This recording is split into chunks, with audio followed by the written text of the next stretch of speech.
तर महाराष्ट्रात गेल्या 24 तासात कुठे कुठे भूकंप झालेला आहे आपण पाहूयात ग्राफिक्सच्या माध्यमातून। मॅप आपल्या समोर आहे। या मॅप मध्ये आपण पाहू शकतो अनेक ठिकाणी महाराष्ट्रामध्ये भूकंपाचे धक्के जाणवलेले आहेत। पालघरचा हा परिसर आहे।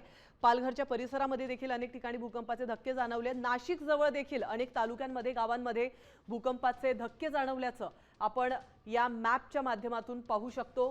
राहुडे असेल किंवा शिंदपाडा असेल, डांगराळे असेल, या अनेक गावांमध्ये, त्याचप्रमाणे भंवाद म्हणून देखील एक जागा आहे, त्या ठिकाणी देखील हा जो ऑरेंज डॉट तुम्ही पाहत आहात, ऑरेंज आणि रेड डॉट हे दर्शवतात की त्या भूकंपाची तीव्रता अतिशय जास्त होती आणि येलो डॉट म्हणजे सौम्य तीव्रतेचे हे भूकंप होते।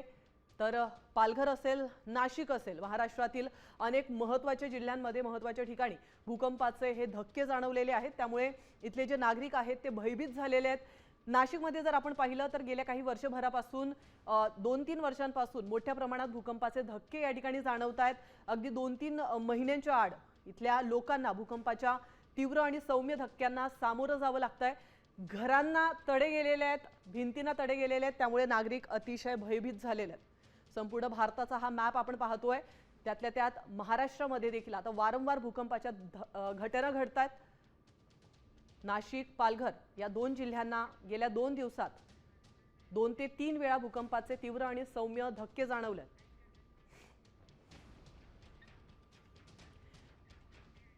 तर मी खात्रीशीर न्यूजसाठी फक्त साम टीव्ही बघते, कारण तिथल्या बातम्या रिलेट करतात।